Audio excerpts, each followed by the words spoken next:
परमेश्वर कहता है हर सुबह आज भी हर सुबह में एक सुबह है कि उसकी करुणा हमारे लिए एक नई तरोताजगी को लेकर आता है।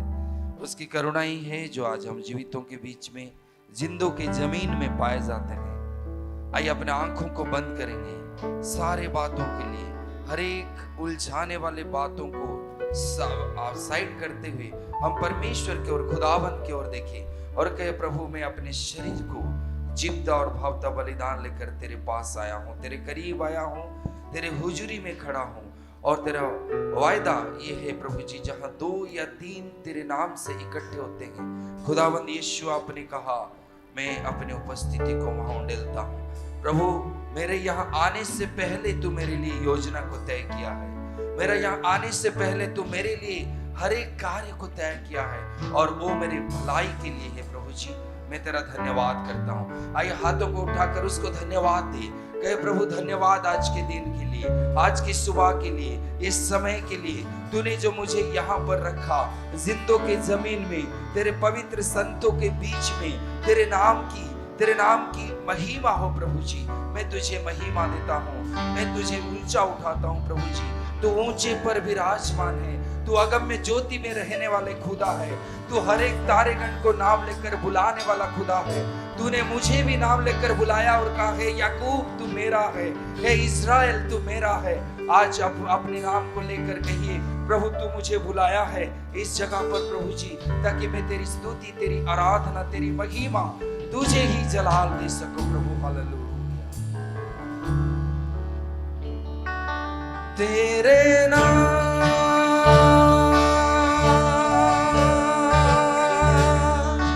तेरे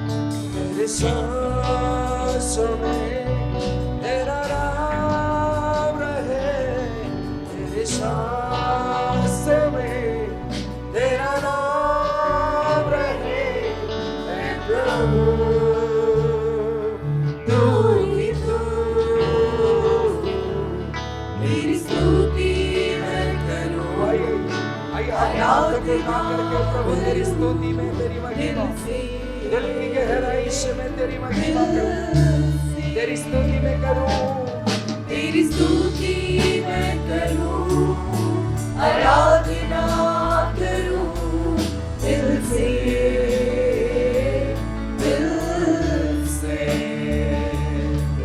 मेरी सांसों में तेरा नाम है, मेरी सांसों में तेरा नाम है, प्रभु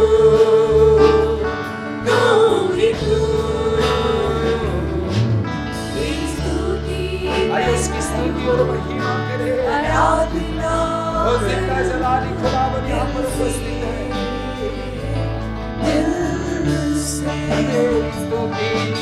तेरी स्तुति मैं करूं, आराधना करूं दिल से।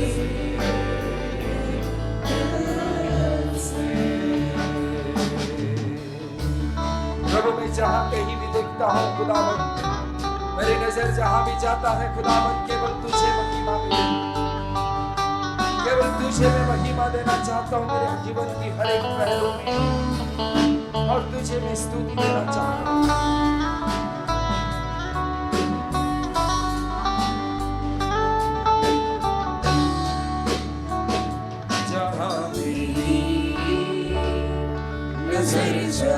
आप लोग हमारे साथ मिलकर परमेश्वर का आराधना करें। कोई चुप ना रहे, कहे प्रभु मैं तेरी आराधना। जहाँ मेरी नजर जाए वहाँ तेरी स्तुति हो, जहाँ मेरी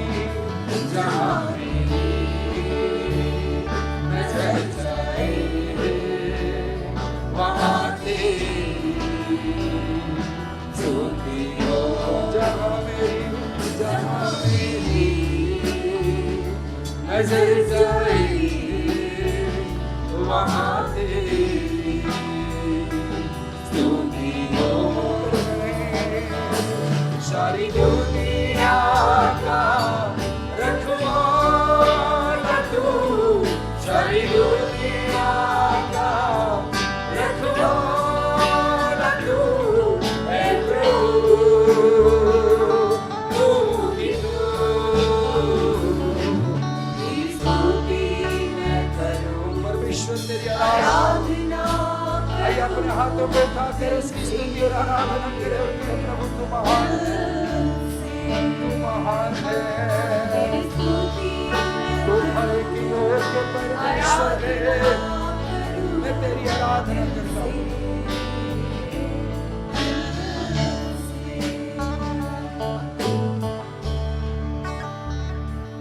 तेरे नाम,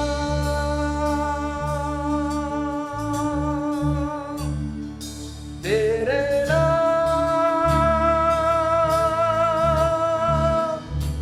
तेरे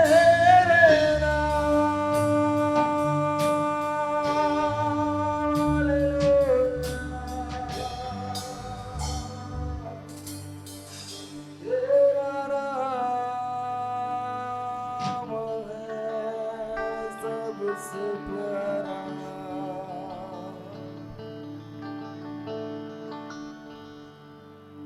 दिल की गहराई से तुझको पुकारूं। खुदावन यीशु, हम अपने दिल की गहराई से तुझे पुकार रहे हैं प्रभु जी। We cry out unto you, O Lord, and say you are the great. You are my Lord, you are my King. We declare, O Lord. आइए घोषणा करें प्रभु, घोषणा करें और कहे प्रभु तू मेरा जीवन है, तू मेरा स्वामी है, तू मेरा बल है, तू मेरा सब कुछ है प्रभु। मैं दिल की गहराई से यीशु तुझे पुकारता हूं और ये जानता हूं प्रभु कि तू यहां पर है और तू मेरी आवाज को सुनकर मुझसे बातें करता है प्रभु। इसलिए धन्यवाद करते हैं। दिल की गहराई से तुझको पुकारूं, तेरे करीब मैं आता। उसके करीब आइए और कहिए प्रभु मैं जैसा भी हूँ तेरे ही सामने आज खड़ा हूँ। मुझे तुमको भूल कर दे खुदा, तुझको मैं क्या दे सकता। हम तुझे कुछ नहीं दे सकते प्रभु। दिल की गहराई से तुझको पुकारूं, तेरे करीब मैं आता हूँ। पिता जैसा भी हूँ तेरा भी हूँ, तुझको मैं क्या दे सकता हूँ। वो जिंदगी मेरी तेरे बिना अधूरी है। आत्मा मेरी तेरे लिए प्यासी है मुझे। जरूरत है तेरी, जरूरत है मुझे तेरी, जरूरत है तेरी, जरूरत है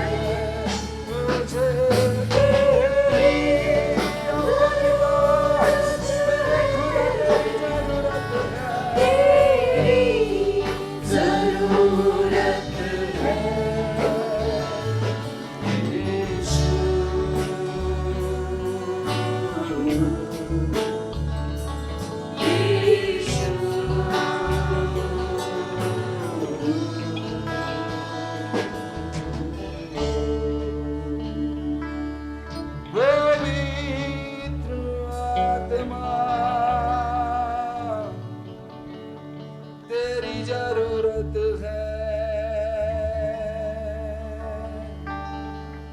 मुझे तेरी जरूरत है, आत्मा पवित्र आत्मा,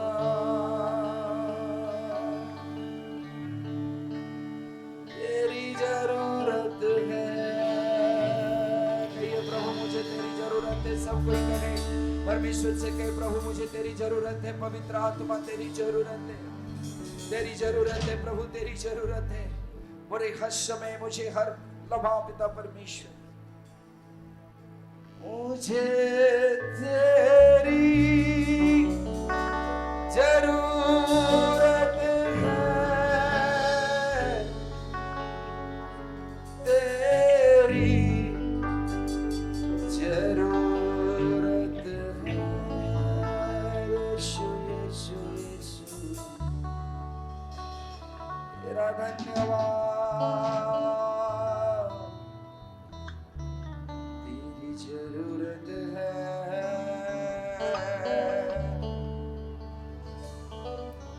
महिमा के योग्य तो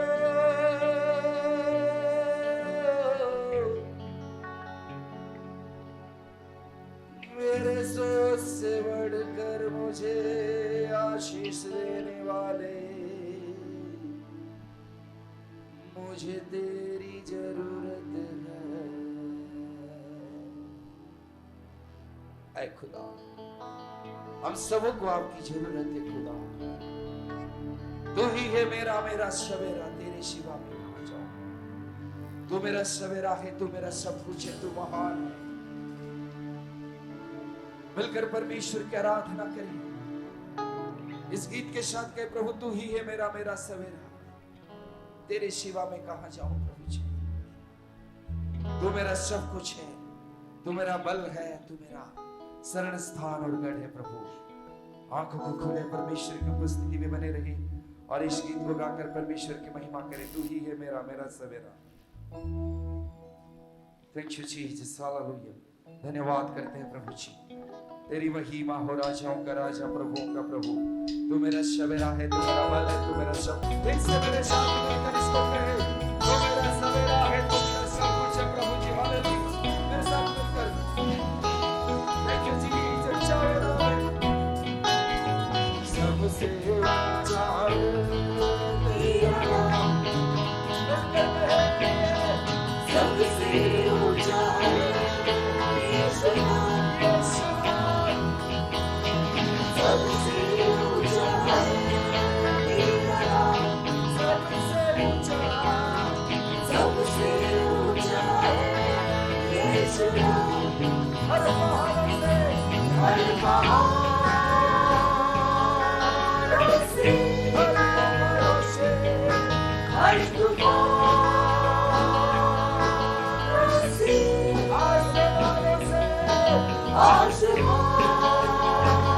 आसमानों से, झाड़ियों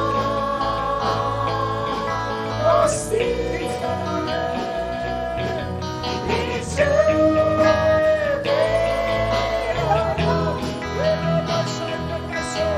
यीशु तेरा नाम, यीशु तेरा नाम,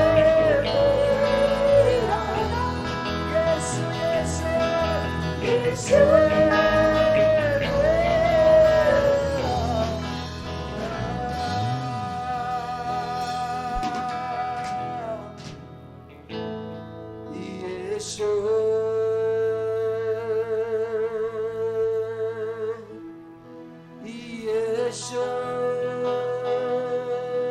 सबको यीशु यीशु कहे, यीशु कहे, यीशु यीशु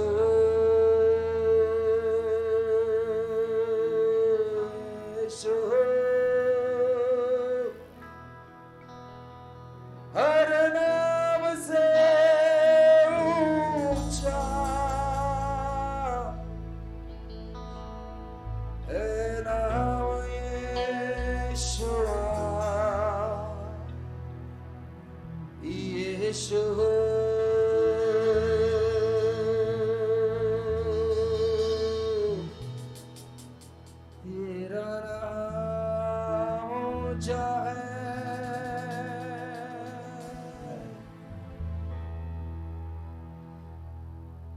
सारा आदर तुझे,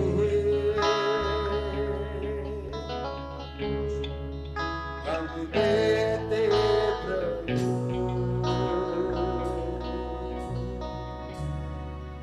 सारी महिमा तुझे, हम देते यीशु, सारा आदर तुझे।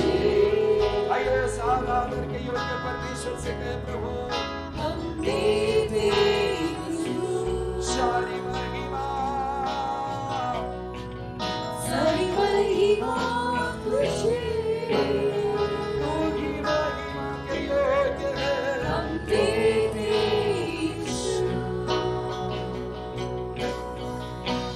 चरणों में हम तेरे आदि हैं, हाथों को अपने उठाते हैं, चरणों में हम तेरे आते हैं, हाथों को अपने उठाते हैं, धरती तुझे हम कहते हैं, धन्य तुझे हम कहते हैं, चरणों में हम तेरे आते हैं, चरणों में मुझे हाथों को अपने उठाते हैं, चरणों में हम तेरे आते हैं, हाथों को अपने उठाते हैं, धन्य तुझे हम कहते हैं, धन्य तुझे हम कहते हैं, मार्ग भी तू, सत्य भी तू, जीवन भी तू है, मेरे यीशु। मार्ग भी तू, मार्ग भी तू, सत्य भी तू, सत्य भी तू, जीवन भी तू, जीवन भी तू है, मेरे यीशु। एक बार और कहेंगे मार्ग भी, मार्ग भी तू, सत्य भी तू, जीवन भी तू है, मेरे यीशु। करके तेरे सजदा हम तो यहाँ, हम तेरी सजदा करते करके तेरे सजदा हम तो यहाँ, चरणों में हम तेरे आते हैं,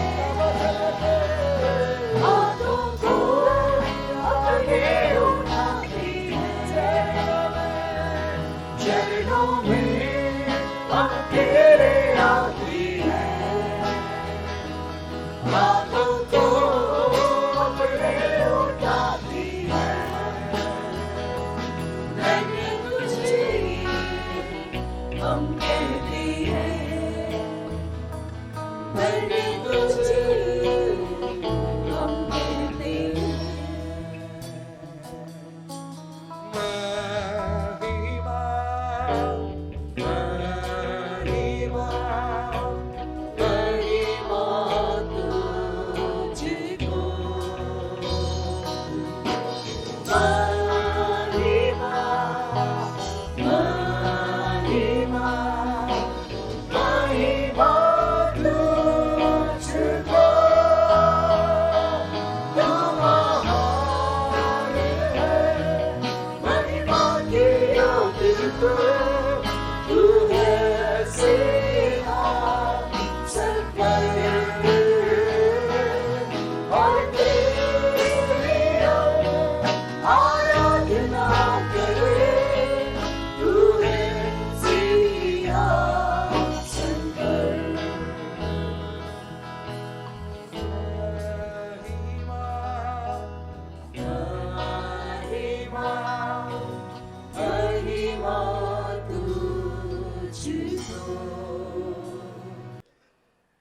काश आप सभी के हाथ में भी ये खजूर की डाली होती, लेकिन एनीवे मैं अकेला आपके लिए डाली हिलाकर आज आप सबको हैप्पी पाम संडे कहता हूं। Praise the Lord, hallelujah. बोलिए एक दूसरे को हैप्पी पाम संडे।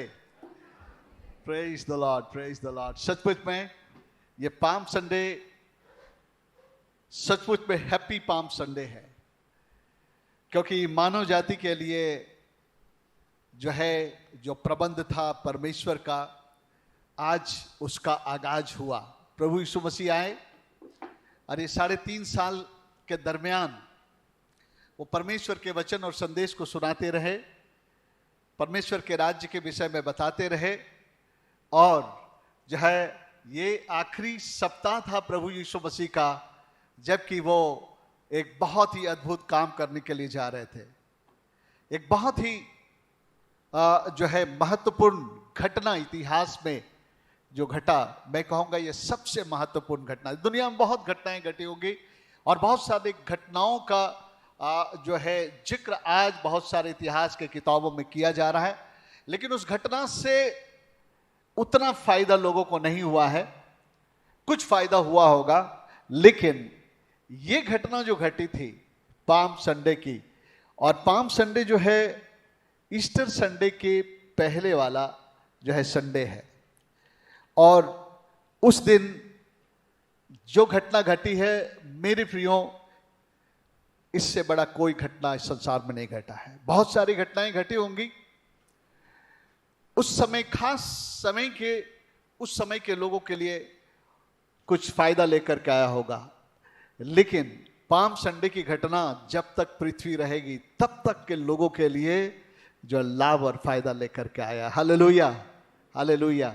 सो मेरे प्रियो, आज पूरे विश्व में मसीह समाज में, कलीसियाओं में आज पाम संडे मनाया जा रहा है। और पाम संडे इसलिए मनाया जा रहा है क्योंकि आज के दिन जब प्रभु यीशु मसीह यरूशलेम में जब वो प्रवेश लिए, परमेश्वर के भविष्यवाणी के मुताबिक, जकरिया के भविष्यवाणी के मुताबिक, देख तेरा राजा आता है और वो लादू पर यानी गधे के बच्चे पर सवार होकर आता, वो दीन और नम्र है। बिल्कुल उस भविष्यवाणी को ये दिन पूरा किया। और उस जमाने में राजा का स्वागत या जय का स्वागत इस तरीके से किया जाता था, है ना। आज भी लोग अपने लोगों का विजय मनाते हैं। पॉलिटिकल पार्टियां जब जीत जाती हैं तो उनके सपोर्टर उनके लिए बहुत जय जयकार के नारा लगाते हैं, नाना किस्म के नारा लगाते हैं। लेकिन उस समय ये तरीका था, अगर कोई जय पा करके कोई आता है तो मेरे प्रियो उसके लिए इसी प्रकार का स्वागत होता था। हालेलुया। खजूर की डालियां लेकर के लोग उनका जय जयकार करते थे। आमेन, प्रेज द लॉर्ड। सो मेरे प्रियो, उस दिन और एक बड़ी अजीब बात थी, यीशु मसीह के जय पाने के पहले ही लोगों ने उसके जय का ललकार दुनिया को दे दिया था। हालेलुया। परमेश्वर के राज्य में जो बातें होती है, जो हो चुकी है, वही बाद में प्रकट होता है। क्योंकि बाइबल में लिखा है, जगत की उत्पत्ति के पहले उसने तुम्हें चुन लिया। भले आज जब हम उस पर विश्वास करते हैं हम चुने जाते हैं। यीशु मसीह के बलिदान के बारे में लिखा है, जगत की उत्पत्ति के पहले ही वो मेमना बद्ध हो गया, जो बाद में हम लोग गुड फ्राइडे के दिन में उसके बलिदान को देखते हैं। तो इसी प्रकार से उस दिन यरूशलेम में जब प्रभु यीशु मसीह आए तो उनके जय का ललकार इस खजूर के डालियों को लेकर के आया। लोगों ने उसके लिए कारपेट बिछाया, अपने अपने कपड़े उतार के उन्होंने कारपेट बनाया, उसके साथ खजूर के डालियां भी डाले उसमें, और खजूर के डालियों को लहलाते हुए प्रभु यीशु मसीह के लिए जय जयकार का नारा लगाया। Praise the Lord. सो मेरे प्रियो, इस घटना का जिक्र सुसमाचार के चारों किताबों में, मत्ती, मरकुस, लूका, यूहन्ना, चारों किताबों में इसका जिक्र है। लेकिन हम लोग मरकुस रचित सुसमाचार और उसके जो 11 अध्याय 1 से 10 पद को पढ़ करके हम लोग इस वचन का अध्ययन करेंगे। इस पाम संडे हमारे लिए क्या संदेश लेकर के आता है, आइए हम लोग उसको जानें। तो हम सबसे पहले इस हिस्से को पढ़ेंगे। आप भी अपने बाइबल में खोल लीजिए और हम लोग एक साथ पढ़ते जाएं और देखते जाएं। इसको पढ़कर हम जानने की कोशिश करेंगे कि पाम संडे यानी खजीर इतवार का महत्व हमारे जीवन में क्या है, या इसका संदेश क्या है। What is the message of Palm Sunday to the church. मैं जानता हूं आज बहुत सारे लोग खजूर की डालियां लेकर लहरा रहे हैं, कुछ गीतों को भी गा रहे हैं, लेकिन क्या वो इस पाम संडे का अर्थ समझते हैं, उसका संदेश समझते हैं? क्या उन्होंने पाम संडे के संदेश को अपने जीवन में जो है आत्मसात कर लिया है? क्या उसने पाम संडे को अपने लाइफ में एप्रोप्रिएट कर लिया है? क्योंकि अगर पाम संडे का अर्थ, पाम संडे का महत्व, पाम संडे का संदेश अगर हमारे जीवन का हिस्सा नहीं बन गया है तो सालों साल हम खजूर की डालियां लहलाते रहेंगे। एक ट्रेडिशनली हम जो है चर्च में खजूर की डालियां लगाते रहेंगे, लेकिन मेरे प्रियो फिर भी हम परमेश्वर के उस घटना का जो उद्देश्य था अपने जीवन में पाए बिना इस संसार से हम चले जाएंगे। इसलिए आइए हम लोग हिस्से को पढ़े और हम लोग जो है आज इसमें से अपने लिए विश्लेषण करेंगे कि ये पाम संडे हमसे क्या संदेश लाता है। आइए मैं पढ़ता हूं, ध्यान से सुनिए। मरकुस रचित समाचार 11 अध्याय 1 पद से पढ़ रहा हूं। जब यरूशलेम के निकट जैतून पहाड़ पर बैतफगे और बैतनिया के पास आए तो उसने अपने चेलों में से 2 को यह कहकर भेजा। ध्यान से सुनिएगा। सामने के गांव में जाओ और उसमें पहुंचते ही एक गधी का बच्चा जिस पर कभी कोई नहीं चढ़ा बंधा हुआ तुम्हें मिलेगा, उसे खोल लाओ। यदि तुमसे कोई पूछे यह क्यों करते हो तो कहना प्रभु को इसका प्रयोजन है और वह शीघ्र उसे यहां भेज देगा। उन्होंने जाकर उस बच्चे को बाहर द्वार के पास चौक में बंधा हुआ पाया और खोलने लगे। उनमें जो वहां खड़े थे कोई कहने लगे, यह क्या करते हो? गधी के बच्चे को क्यों खोलते हो? जैसा यीशु ने कहा था वैसा ही उन्होंने उनसे कह दिया। तब लोगों ने उन्हें जाने दिया। उन्होंने बच्चे को यीशु के पास लाकर उस पर कपड़े डाले और वह उस पर बैठ गया। तब बहुतों ने अपने कपड़े मार्ग में बिछाए और औरों ने खेतों में से डालियां काट कर फैला दी। यूहन्ना में जब पढ़ते हैं तो खजूर की डालियों की बात कहता है। जो उसके आगे आगे जाते और पीछे पीछे चले आते थे पुकार पुकार कर कहते जाते थे, होशाना, धन्य है वह जो प्रभु के नाम से आता है। हमारे पिता दाऊद का राज जो आ रहा है, यानी परमेश्वर का राज आ रहा है। धन्य है आकाश में होशाना। वह यरूशलेम में पहुंचकर मंदिर में आया और चारों ओर सब पुस्तकों को देकर 12 के साथ बैतनिया गया क्योंकि सांझ हो गई थी। मेरे प्रियो, जब इस संदेश को हमने पढ़ा तो यहां पर 4 मुख्य बातों को हम देखते हैं, या इस सच्ची घटना के 4 किरदारों को देखते हैं। मैं पहले किरदार नहीं कहा क्योंकि इसमें एक जो कहा जाए एक व्यक्ति नहीं है, लेकिन और जो है कि एक प्राणी है और एक प्राकृतिक चीज है, लेकिन उसमें 2 इंसानी इन्वॉल्वमेंट है। यानी 4 मुख्य बातें हम देखते हैं। अब इनको हम 4 किरदार भी कह सकते हैं। हम लोग हमेशा किसी भी नाटक, किसी भी ड्रामा में हमेशा जो है हम लोग उसके जो उसमें जो भागीदार होते हैं उनका कभी कभी हम लोग जिक्र कर लिया करते थे। और इस घटना में 4 मुख्य बातें आपको देखने को मिलेगी। अगर मैं आप लोग से पूछे तो आप लोग भी बता सकते होंगे 4 मुख्य बातें। आप एक एक शब्द में बता सकते हैं मुझे क्या क्या बातें इसको आपको देखने को मिले। इस घटना को जो आपने पढ़े 4 ऐसी चीजें आपको दिखाई दी होंगी। 4 मुख्य चीजें या 4 मुख्य बातें आपको कोई दिखाई दिया। कोई नंबर 1 बता सकता है?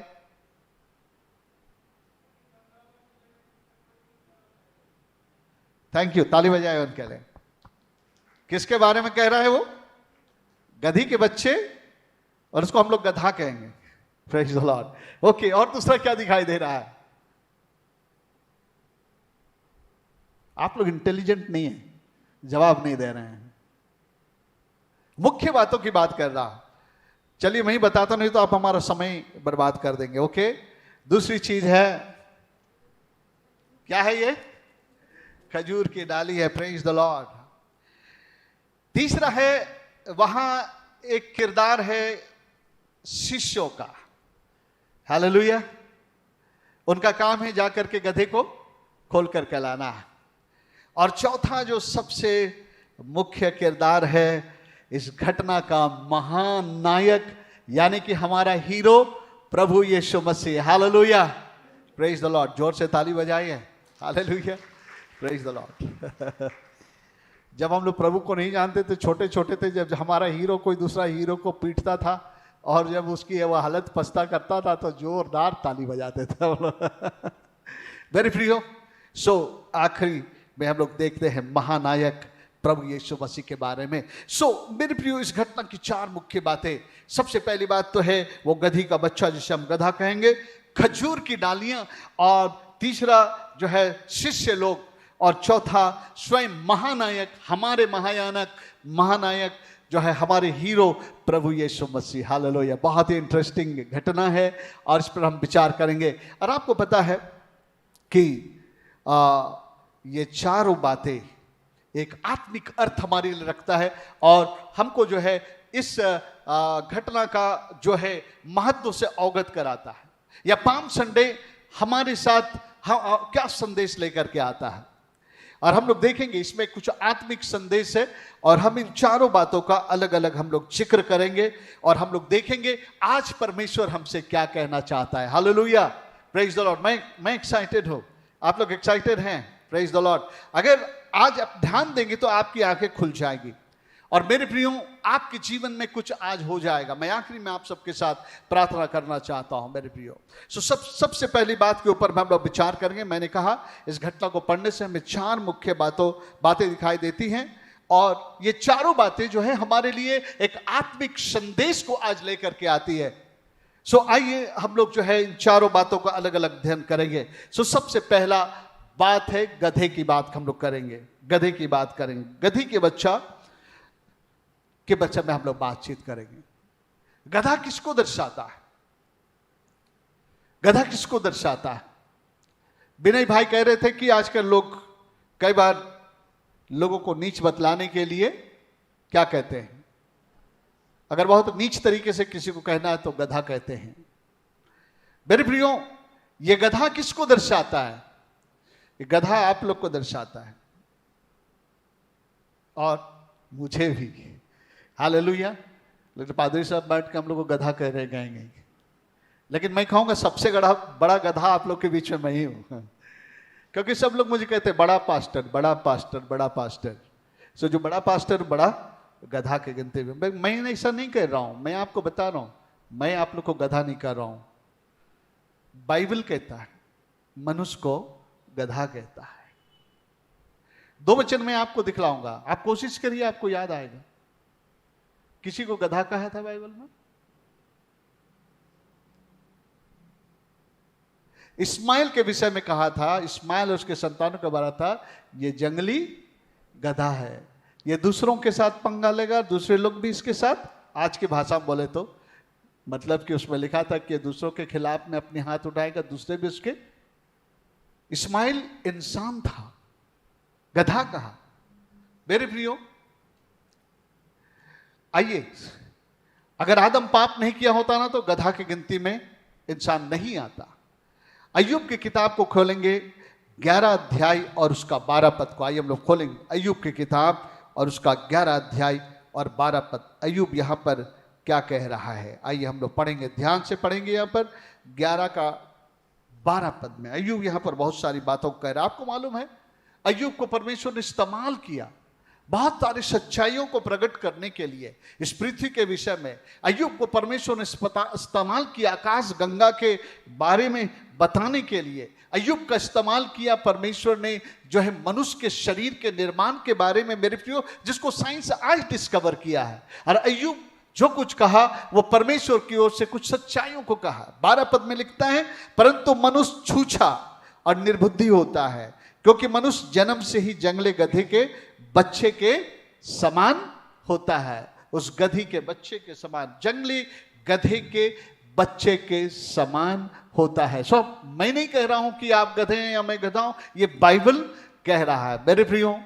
और जब गधा कहा जाता है तो बहुत ही बुरा लगता है, सही बात है। जब आपको गधा कोई कहे तो आपको सुनने में बहुत बुरा लगेगा, लेकिन ये सच्चाई है।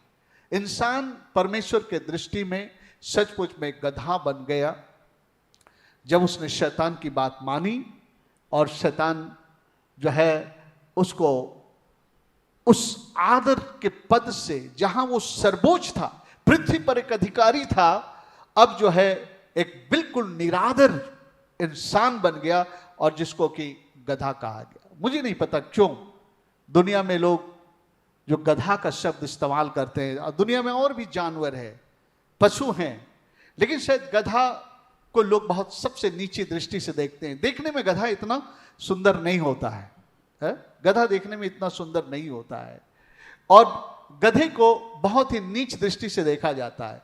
गधे को बस यही काबिल समझा जाता है, इसके ऊपर में जो है बोझ डाल दो। धोबी कहता है इसके ऊपर में अपने कपड़े डाल के वहां ले जाओ, और आप यहां तो नहीं लेकिन मैं बहुत सारे स्टेट में देखा हूं, ये मिट्टी बालू ईटा ढोने के लिए गधे का ही इस्तेमाल होता है, माने कि सबसे निचली दशा में उसके साथ में व्यवहार किया जाता है। बाइबल में लिखा है कि इंसान के बारे में, हे परिश्रम करने वाले और बोझ से दबे लोगों, ये गधा का जो एक तस्वीर है मेरे प्रियो। गधा सबसे तुच्छ जाने वाला जो है पशु है। जब किसी को शादी में जाना पड़ता है तो कोई गधे की सवारी करके शादी नहीं करने जाता है। जमशेदपुर में देखेंगे आप बहुत सारे शादियों में, और जो है कि आप लोग देखेंगे दुल्हा को घोड़े में बिठाया जाता है, हाथी में बिठाया जाता है और उनको ले जाया जाता है। गधे पे किसी को नहीं बिठाया जाता, क्योंकि गधा जो बहुत तुच्छ समझा जाता है, बहुत निचली दशा का वो समझा जाता है, उसका कोई आदर नहीं होता, उससे केवल काम ही लिया जाता है। बल्कि मैं कहूंगा कि गधा को एक गुलामी की जिंदगी जीना पड़ता है अपने मालिक का। कभी कभी तो लोग इतना कह देते हैं, धोबी का गधा ना घर का ना घाट का, मतलब कोई काम का नहीं है, या इसकी कोई इज्जत नहीं है, कोई आबरू नहीं है मेरे प्रियो। लेकिन मैं आपको बतलाना चाहता हूं, हमारा प्रभु यीशु मसीह ऐसों पर अपनी करुणा और दया दे करके एक दिन उसको वो सम्मान और इज्जत देना चाहता है कि उसके पांव के नीचे लोग कारपेट बिछा दे। Hallelujah, hallelujah, praise the Lord. वो सम्मान और इज्जत दे दे जिसको लोग गधा गधा कह रहे थे। एक कहावत है, लोग गधे को भी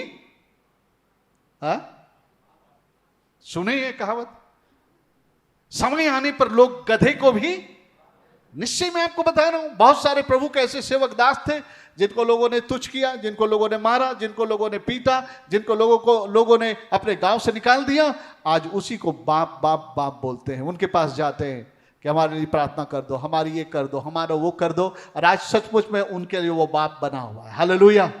सो मेरे प्रियो, बाइबल में लिखा है परमेश्वर धूरे में से लोगों को उठा करके सिंहासन पर बैठाता है। आज जो आपको गधा कह रहे हैं ना, जब परमेश्वर का अनुग्रह और कृपा आपके ऊपर आएगा तो वही लोग जो आपको गधा कहते थे आपको सॉरी बोलने के लिए आएंगे। हालेलुया।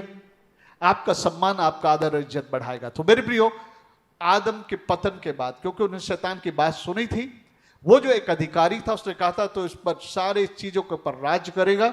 वो जो एक गधे की दशा में वो तुच्छ जाना गया, बिल्कुल मतलब कि निरादर के रीति से जो है वो जाना गया, है ना, निरादर की रीति से जाना गया, तुच्छ जाना गया। आज हो सकता है कि इंसान को अपने ऊपर में बहुत गुमान है, बहुत घमंड है, मैं बहुत पढ़ा लिखा हूं, बहुत कुछ जानता हूं, मेरे पास धन दौलत संपत्ति है, फिर भी प्रभु यीशु मसीह के बिना वो जो है वो गधा नहीं है जिसको सम्मान मिलती है।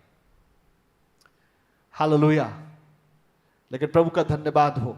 सो मेरे प्रियो, गधा जो है पतित इंसान का प्रतीक है, जिसमें हम और आप सभी लोग आते हैं। सो इसके बारे में हम लोग देखें। सो उत्पत्ति की किताब 16 का 12 पद लिख दीजिए, वहां इस्माइल के बारे में लिखा है कि वो भी जंगली गधा कहलाएगा। सो मेरे प्रियो, पतित इंसान जो है वो गधे के गिनती में, इसलिए जब आज लोग आपको गधा बोलेंगे ना तो बुरा मत मानिएगा, उनसे लड़िएगा मत, तो उनको कहिएगा ठीक है, आपको जो कहना कर लो। यीशु मसीह मेरे बारे में दूसरा कुछ सोचता है। Hallelujah, praise the Lord. हमें इंसल्ट सहना पड़ता है, लोगों का बदनामी क्या बोलते हैं, हमारा जब कोई लोग नीच हमको दिखाते हैं, हमको सह लेने की आवश्यकता है मेरे प्रियो। अगर परमेश्वर हमें गधा कहे तो फर्क पड़ेगा, लेकिन अगर इंसान हमें गधा कहे तो हमको फर्क नहीं पड़ेगा। अगर वो गधा कहते भी हैं तो यीशु को अपने ऊपर हम जिस दिन बिठा लेंगे उसके बाद जो है हमारा हैसियत बदल जाएगा। हालेलुया। सो मेरे प्रियो, लेकिन गधा के साथ एक परेशानी है। गधा के दशा का वर्णन भी हमने देखा है।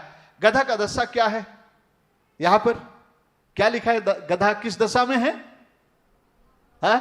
गधा एक रस्सी से बंधा हुआ है। He is bound with a cord, with a rope. वो भी अपने घर के बाहर चौराहे में बंधा है। मेरे प्रियो, गधा की दशा का वर्णन क्या है? वो रस्सी से बंधा हुआ है। और हमने कहा, ध्यान में रखिएगा, जब हम गधा की बात कर रहे हैं तो पतित इंसान की बात कर रहे हैं। ओके, वो रस्सी से बंधा हुआ है। रस्सी से बंधा होना किसी का गुलाम और किसी के वश में होने का प्रतीक है। रस्सी से बंधा होना किसी का गुलाम या किसी के वश में होने का प्रतीक है। It's a symbol of slave of someone और कंट्रोल्ड बाय समवन, किसी के वश में है। सो मेरे प्रियो, हम लोग जानते हैं कि हम किसके वश में हैं, फिर भी हम प्रभु का वचन पढ़ करके आपको बताएंगे कि इंसान किसके वश में है, किसके गुलाम में है। हम लोग पहला यूहन्ना 5 का 19 पद में कहता है, पहले तो 18 पद में कहता है कि जो लोग परमेश्वर से जन्मे हैं वो पाप नहीं करते, परमेश्वर उसे बचाए रखता है और दुष्ट उसे छूने नहीं पाता है। लेकिन 19 पद क्या कहता है? हम तो परमेश्वर से हैं, बाकी सारा संसार किसके वश में है? दुष्ट के वश में। दुष्ट जो है शैतान है, वश में है। वो आपको बांध के रखा है, वो आपको अपने कब्जे में रखा है, आप उसके वश में हैं। आपकी आजादी नहीं है अपनी जिंदगी में। ओके, और एक वचन हम पढ़ते हैं कुलुसी 1 का 13 पद में, जहां लिखता है कि उसने हमें अंधकार के वश से छुड़ा करके प्रिय पुत्र के राज में आया। अंधकार का वश, अंधकार का राजा शैतान है, अंधकार का हाकिम वो है, और वो लोगों को अपने वश में करता है, अपने लोगों को अपने बंधन में लेकर रखता है। मेरे प्रियो, जो लोग पापी हैं, जो लोग अभी तक प्रभु को जीवन नहीं दिए हैं, वो तो उसके वश में है। और अगर विश्वासी लोग भी अगर जो है प्रभु के साथ नहीं चले और शैतान को मौका दे, तो फिर से उन्हें अपने जीवन को वो वश में करना चाहेगा, अपनी गुलामी में करना चाहेगा। सो यहां पर लिखा, हम लोग देखते हैं कि रस्सी में बंधा हुआ ना एक गुलामी की जीवन और किसी और के नियंत्रण और कंट्रोल के जीवन में हमको दिखाता, वश के जीवन में दिखाता है। हम पढ़ते हैं भजन संहिता 116 के 3 पद में, वहां लिखता कि मृत्यु की रस्सियों से मैं घुरा हुआ था। आइए हम लोग पढ़े भजन संहिता 116 और उसका 3 पद को हम लोग पढ़ें। उस पर क्या लिखा है, यहाँ पर राजा दाऊद क्या कर रहा। भजन संहिता 116 और उसका 3 पद को कोई ऊंची आवाज से पढ़ दीजिए। मृत्यु की रस्सी मेरे चारों ओर थी, मैं अधोलोक के सकीते में पड़ा था। मेरे प्रियो, ये एक पिक्चर यीशु मसीह का, और ये यीशु मसीह जो है उसी रस्सी का महसूस कर रहा है, जिस रस्सी से गुलाम बनाएगा इंसान। और उसको कहा मृत्यु की रस्सी, सबने पाप किया, परमेश्वर की महिमा से रहित है। पाप की मजदूरी तो मृत्यु है। वो मृत्यु का रस्सी से मानव जाति को न घेरा। और वो मृत्यु ये श्वास बंद वाली मृत्यु नहीं है, लेकिन आत्मिक मृत्यु है, जिस मृत्यु के अंदर अधोलोक की सामर्थ्य हमारे जीवन को कब्जे में रखती है और अंत में हमको नरक में भी ले जाती है। और पृथ्वी के जिंदगी में वो अधोलोक की रस्सी, वो जो है पाताल की रस्सी जो है हमको घेरे रहती है और जो हमारे जीवन में वो अपना नियंत्रण करता। कभी भी हमारे जीवन को जो है अपनी स्वतंत्रता, आजादी और पूरी क्षमता में और भरपूरी में जीने के लिए वो हमको रहने नहीं देना चाहता, वो अपने कब्जे में हमें रखना चाहता है। और अगर हम लोग भजन संहिता 18:5 पढ़ेंगे तो उसको रखा है, पाताल की रस्सियों से मैं घिरा हुआ था। पाताल की रस्सियां, आपको मालूम है मत्ती रचित सुसमाचार 16 अध्याय में यीशु मसीह ने कहा, मैं अपनी कलीसिया इस चट्टान पर बनाऊंगा और अधोलोक के फाटक उस पर प्रबल नहीं होंगे। उसका मतलब है अधोलोक की रस्सियां लोगों के जीवन को अपने चंगुल में रखती है और उन पर राज्य करती है, उनके जीवन को नियंत्रित करती है। और मेरे प्रियो, मैं आपको आखिरी में बताऊंगा क्यों आज मसीह लोग बहुतायत की जिंदगी को नहीं जी पा रहे। उद्धार पाए हैं, प्रभु को ग्रहण किए, लेकिन फिर भी बहुतायत की जिंदगी का एहसास वो नहीं कर पा रहे, क्योंकि अभी भी बहुत सारी बातों में उसकी रस्सी हमको बांधे हुए, उसकी रस्सी हमको घेरे हुए है। और इसलिए जो है हमारे जीवन को जो है हम जो है जो बहुतायत के साथ जी नहीं पा रहे हैं। लेकिन मैं आपको संदेश देना चाहता हूं, ये पाम संडे इसीलिए हुआ ताकि हमको उस गुलामी से आजादी मिले, उस नियंत्रण से हम अलग हो जाए और बहुतायत के जीवन में प्रवेश कर जाएं। मेरे प्रियो, दलीला की रस्सी के बारे में आपने देखा है बाइबल। सैमसन दलीला की कहानी कितने लोग पढ़े हैं? न्यायों की किताब, समय नहीं है कि मैं उन सबको पढ़ाऊं। न्यायों की किताब बिल्कुल समय हो चुका है, मैं जल्दी से 5-7 मिनट लूंगा। न्यायों की किताब का 16 अध्याय को पढ़ लीजिएगा। वहां सैमसन दलीला की जो कहानी है, दलीला जो सिम्पसन जो परमेश्वर का एक अभिषिक्त था, चुना हुआ था, मां के पेट से नजीर था, परमेश्वर का आत्मा उनके ऊपर छाया करता था, लेकिन दलीला की रस्सी ने जो है उसको कमजोर बना दिया उनके जिंदगी में। दलीला के रासलीला में आकर के जो है सिम्पसन की जिंदगी गुलामी में चली गई और शत्रुओं ने उनके आंख को फोड़ डाला और उसको गुलाम बना दिया। मेरे प्रियो, आज भी दलीला जो संसार को दिखलाती है, संसार का प्रेम लोगों को अपने आगोश में ले लिया है। संसार का प्रेम, बाइबल में लिखा पहले ना 2:15 में, तुम ना तो संसार में ना संसार की वस्तुओं से प्रेम करो, जो कुछ संसार में है वो परमेश्वर की ओर से नहीं है। मेरे प्रियो, दलीला जो है संसार का प्रतिरूप है। हो सकता है दलीला एक ऐसी स्त्री भी हो सकती है कि किसी पुरुष को अपने चंगुल में ले रखी हैं, आप प्रभु में अच्छा बढ़ रहे थे लेकिन प्रभु से आपको दूर कर दे रही है। मेरे प्रियो, आज पर बहुत बार जवान लोग इस प्रकार की बातों में फंस जाते हैं और मेरे प्रियो उनका जीवन बिगड़ जाता है, बर्बाद हो जाता है, कैरियर खत्म हो जाता है, मिनिस्ट्री खत्म हो जाती है। एक शारीरिक रूप से भी ऐसा हो सकता है। परमेश्वर की इच्छा के खिलाफ आप किसी की रस्सी से मत बंधिए। बस किसी के साथ जीवन में जुड़ने के लिए प्रार्थना करें कि सही इंसान प्रभु आपके जीवन में लाए और आप जो है समाज को, परिवार को, घर को इधर उधर करके नहीं, लेकिन प्रार्थना पूर्वक परमेश्वर से खोजिए आपके जीवन में जो परमेश्वर के जो है वो 3 धागे से जुड़ने का काम करे, लेकिन संसार की कोई ऐसी बातों में ना फंसिए। दूसरा उसका आत्मिक है कि संसार की रस्सियों से ना गिरे।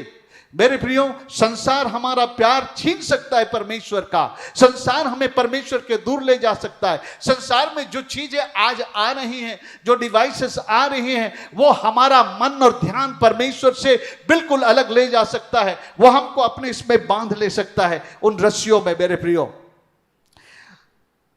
सावधान हम अपने जीवन में, ये रस्सियां जो है हमको बांध लेती है। और मेरे प्रियो, और भी बहुत सारी रस्सियां हैं। श्राप की रस्सी है, रोग और बीमारी की रस्सियां हैं, गंदे अश्लील चैनलों की रस्सियां हैं जो आज हमको बांध के रखी हैं, और नशा का रस्सी है। हर एक किस्म की रस्सियां आज हमारे जीवन को बर्बाद कर रही है। और मेरे प्रियो, यह उस दिन शुरू हुआ जिस दिन आदम और हवा परमेश्वर के बातों का अवहेलना करके जो है उस पेड़ के वृक्ष को खाए, यानी कि परमेश्वर के विरोध में चले, परमेश्वर के अधीनता में हो जाने के बजाय वो लोग जो है परमेश्वर का बलवा किए, और जिसके अधीन नहीं होना था, जिसके विषय में प्रभु बता चुका था, शैतान के अधीनता में हुए।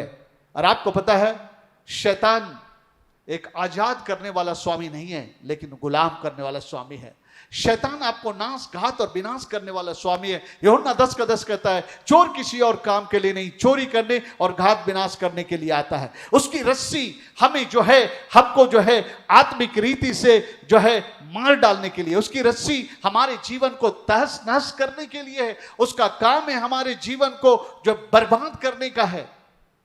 लेकिन आपके लिए आज शुभ संदेश है, प्रभु यीशु मसीह इसीलिए आए पृथ्वी पर कि मेरे प्रियो, उस गुलामी के जीवन से, जो एक हारा हुआ जीवन है, एक निरादर का जीवन है, एक निराशा की जीवन है, एक अधूरा जीवन है, उससे हमको पूरी रीति से आजाद करके एक बहुतायत का जीवन दे। Hallelujah, hallelujah, hallelujah. इसी के साथ हम उसके दूसरे पॉइंट पे आते हैं। सो रस्सी क्या है, गधा कौन है, आप समझ गए। मनुष्य गधा है। पतन के कारण मनुष्य गधा की गिनती में आया और उसको जो है शैतान ने अपने रस्सी में बांध लिया। अधोलोक की रस्सी, मृत्यु की रस्सी और जो है दलीला की रस्सी, पताल की रस्सी, रोग और बीमारियों की रस्सी, श्राप की रस्सी, अश्लीलता वाले चैनलों की रस्सी, पाप और बंधन की रस्सी। और ये सारी चीजें जो है हमको परमेश्वर से दूर करती है और परमेश्वर से अलग होकर कभी हम लोग सफल नहीं हो सकेंगे। मेरे प्रियो, जरूर शैतान ये काम किया था, लेकिन मेरे प्रियो, ये खजूर की डाली बताती है कि हमारा प्रभु यीशु मसीह जय करते हुए यरूशलेम में आज प्रवेश कर रहा है। हालेलुया, प्रवेश कर गया। हालेलुया। सो हमारा गुलामी का जीवन हारा हुआ जीवन है, गुलामी का जीवन सताया हुआ जीवन है। मेरे प्रियो, कई बार मैं महसूस करता हूं शैतान मेरे जीवन पर कब्जा करना चाहता है, शैतान मेरे जीवन पर जो है मुझे बांधना चाहता है, शैतान मेरे जीवन को हानि पहुंचाना चाहता है। मैं इस बात को देखता हूं क्योंकि बाइबल में लिखा है, सचेत हो और जागते रहो, तुम्हारा विरोधी शैतान फाड़ खाने वाले से की नाई दहाड़ता फिरता है कि किसको फाड़ खाएं, किसको फाड़ खाए, मौका तलाशता है। अगर मौका दे दिया हमने तो जो है बाइबल में लिखा है इफिसियों के पत्र में, शैतान को अवसर ना दो। मेरे प्रियो, आइए, हम कभी भी पास्टर होकर भी हम चूक सकते हैं, पास्टर होकर भी हम भटक सकते हैं, और मुझ जैसे व्यक्ति को भी शैतान अपनी रस्सियों में फिर से बांधना शुरू कर सकता है। क्योंकि आज कितने पास्टर थे जो आज वो बर्बाद हो गए हैं, अब वो पास्टर नहीं है, एक आम विश्वासी की गिनती में भी नहीं है, उनका जीवन बर्बाद हो गया। मेरे प्रियो, सावधान। लेकिन हमारे लिए खुशखबरी है, खजूर की डाली। हालेलुया। ये खजूर की डाली कौन सी आत्मिक बात को बताती है? मैं जल्दी से फटाफट चलता हूं आपको। खजूर की डाली शैतान की गुलामी और उसके जंजीर से जय पाने का प्रतीक है। हालेलुया, बोलिए सभी लोग। खजूर की डाली शैतान की गुलामी और उसके राज्य पर से जय पाने का प्रतीक है। हालेलुया। आपको मालूम है, आप घर में पढ़ लीजिएगा प्रकाशित वाक्य 7 अध्याय 9 से 12 पद तक, और उसके आगे भी पढ़ लीजिएगा। जब वहां पर लोग खड़े थे, प्रभु की आराधना कर रहे थे, उनके हाथों में खजूर की डाली थी, और वो पूछता ये कौन लोग हैं? ये लोग जब महाक्लेश काल के दरमियान जो है एंटी क्राइस्ट और शैतान के वहां से ये लोग जय पाकर निकल के यहां पर आए हुए लोग हैं। हालेलुया। ये खजूर की डाली जय को दिखलाता है। यीशु मसीह वहां पर जय पाने के लिए प्रवेश किया, लेकिन मैं आपको बताना चाहता हूं यीशु मसीह अपने लिए जय पाने के लिए प्रवेश नहीं किया, लेकिन यीशु मसीह मेरे और आपके जय दिलाने के लिए वहां पर प्रवेश किया। जो शैतान की रस्सी हमारे चारों ओर थे, उसका राज हमारे ऊपर था, उसका शासन हमारे जीवन था, हमें नाश घात विनाश करने के लिए, हमारे आशीषों को नाश करने के लिए, हमें श्राप के चंगुल में रखने के लिए, पाप के चंगुल में रखने के लिए, बीमारी के चंगुल में रखने के लिए। लेकिन यीशु मसीह वहां प्रवेश किया कि अपने मृत्यु गाड़े जाने और जीतने के द्वारा, गुड फ्राइडे के दिन मरकर गाड़े जाने के द्वारा, आत्मिक युद्ध करने के द्वारा, और जो है तीसरे दिन वो मृतकों में से जी उठने के द्वारा उस महायुद्ध को जो है वो जो है जीत ले। Hallelujah, praise the Lord. और ये काम हो भी गया इसी सप्ताह के दरमियान। सो ये खजूर की डाली प्रभु यीशु मसीह ने जय का काम कर दिया है, और ये जय हमारे सामने रखा है। अब हमारा काम है उस जय को हम ले ले और अपने आप को यीशु मसीह के अधीन कर दे। हालेलुया। सो ये खजूर की डाली जय का प्रतीक है। मेरे प्रियो, अब आपको अपने जीवन में गुलामी जीने की आवश्यकता नहीं है, पाप के गुलामी में जीने की आवश्यकता नहीं है जो आपको विनाश में ले जाएंगे। अशांति के गुलामी में जीने की आवश्यकता नहीं है, वो शांति का राजकुमार आपके लिए शांति का समाधान कर दिया है। मेरे प्रियो, आपको श्राप में रहने की आवश्यकता नहीं है कि आप कमी घटी कंगाली और दिक्कतों पड़े रहे, पढ़े लिखे होने के बाद असफलता की जिंदगी में आप जूझते रहे। मेरे प्रियो, शैतान की कोई गुलामी में रहने की जरूरत नहीं है, आपको रोग और बीमारी की गुलामी में रहने की जरूरत नहीं है मेरे प्रियो, क्योंकि यीशु मसीह ने जय कर दिया है। Hallelujah, hallelujah. उसे हम अपने जीवन में उसको लेना, उसे ग्रहण करना है और उसी के लिए अपने जीवन को जीना है। हालेलुया मेरे प्रियो। उसके बाद जो है तीसरा किरदार है, ओके, हम जस्ट प्रभु यीशु मसीह के बारे में बात कर ले। उसके आखिरी में हम लोग प्रभु यीशु मसीह जो हमारा नायक है, हमारा हीरो, उसकी हम बात कर ले। हालेलुया मेरे प्रियो, हम गधा जरूर बन गए। आदम और हवा के कारण परमेश्वर के दृष्टि में हम गिर गए, गधा बन गए थे और एक निरादर की दशा में जिए। हम जो एक तुच्छ समझे जाने वाले थे, लेकिन याद रखिएगा पहला कुरिन्थियों उसका 26 पद में कहता है, हमारे परमेश्वर के चुने जाने की बात को तो जानो, ना इस जगत के नीचों तुच्छों और जो कुछ भी नहीं है, ऐसे लोगों को परमेश्वर चुन करके अपना बना लेता है। हालेलुया। ये गधा का डिस्क्रिप्शन है। इंसान परमेश्वर के बिना एक गधा की तरह है, जिसका मोल नहीं है, जिसका कोई इज्जत नहीं है, और जो वो गुलाम की तरह है, वो बोझ को ढो करके अपने जीने वाला है। मेरे प्रियो, मृत्यु की रस्सियां, पताल की रस्सियां उस पर घिरा हुआ है। लेकिन मेरे प्रियो, जब एक व्यक्ति, अब यहां पर शिष्यों को लेके आता हूं, ठीक है, क्योंकि शिष्य का रोल भी यहां पर है। आज सारे लोग, पतित इंसान जो गधा है, उनके गले में रस्सी है, एक अदृश्य रस्सी है, वो बंधे हुए हैं, शैतान से बंधे हुए हैं, श्रापों से बंधे हुए हैं, असफलताओं से बंधे हैं, अशांति से बंधे हुए हैं, पाप से बंधे हुए हैं, आत्मिक मृत्यु से बंधे हुए हैं, और शैतान उन्हें खींच रहा है, उन्हें बर्बादी में ले जाने के लिए खींच रहा है। यहां एक तीसरा किरदार है शिष्य। शिष्य कौन है? शिष्य मैं और आप है। बोलिए, मैं हूं शिष्य, मैं हूं। आज बहुत सारे गधे हैं जिसके गले में ये रस्सी लगी हुई है, उसको खोल कर लाने का काम परमेश्वर कलीसिया को दिया है। मेरे प्रियो, आप बच गए, इससे मत खुश होइए।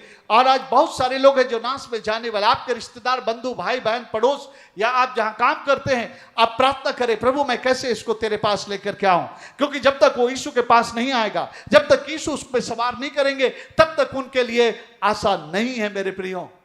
ये तीसरा किरदार है यीशु मसीह। हमारा और आपका काम है, हम जो है गधों को खोल करके लाए। और जब गधे को खोल करके लाया गया, उस गधे को यीशु मसीह उस गधे के ऊपर सवारी किया, उसकी जिंदगी बदल गई। आज सबने उसको गधा कहा था, सबने उसे दुत्कारा था, सबने उसको नकारा था, सबने उसे तुझ कहा था, लेकिन मेरे प्रियो, आज उनको वही लोग जो है यीशु के कारण उसके लिए भी कारपेट बिछा रहे थे। हालेलुया। यीशु के बैठते ही उसके पांव के नीचे कारपेट आया, यीशु के उसमें बैठते ही उसका जीवन बदल गया। आप एक सम्मान, एक आदर और इज्जत और मेरे प्रियो आशीष, अगर आज के जमाने में गधा होता, जिंदा होता, तो आज कितना $1 मिलियन में बिक जाता है। यीशु मसीह बैठ के जिस पे बैठा था, ये जान करके आपको मालूम है, ऐसे नायक लोग जो कोई गाड़ी मारे, अगर वो लूना ही क्यों नहीं, वो तो लाखों में बिकेगा। बोलेगा इसमें कौन बैठा था? फलाना बैठा था।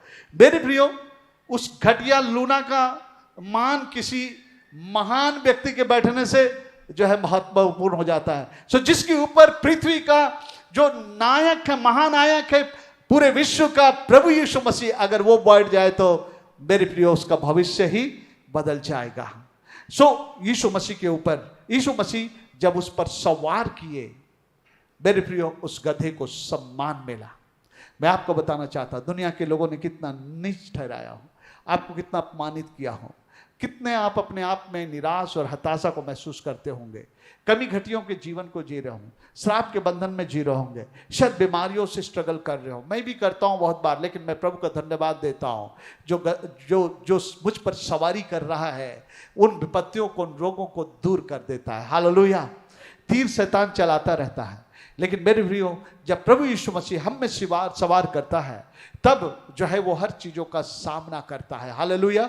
हमारे लिए यीशु मसीह लड़ता है, बाइबल में लिखा है वो हमारे लिए प्रार्थना करता है, हमारे लिए युद्ध करता है, हमारे लिए लड़ता है। मेरे प्रियो, यीशु मसीह के बिना हम जैसे गधों का कोई उत्थान नहीं है। हम जैसे गधों को कोई मान नहीं देगा। मूसा यिर्मयाह कहता है, प्रभु मैं इस लायक नहीं हूं, मुझे तो बोलना नहीं आता है। यिर्मयाह कहता है, मैं तो एक बच्चा हूं, लेकिन परमेश्वर कहता है, मैं जिस गधे के ऊपर सवार होता हूं वो मुंह का भद्दा नहीं होगा। मैं जिस गधे के ऊपर सवार होता हूं वो उम्र में छोटा बच्चा होगा, लेकिन वो एक भविष्यवक्ता होगा। हालेलुया।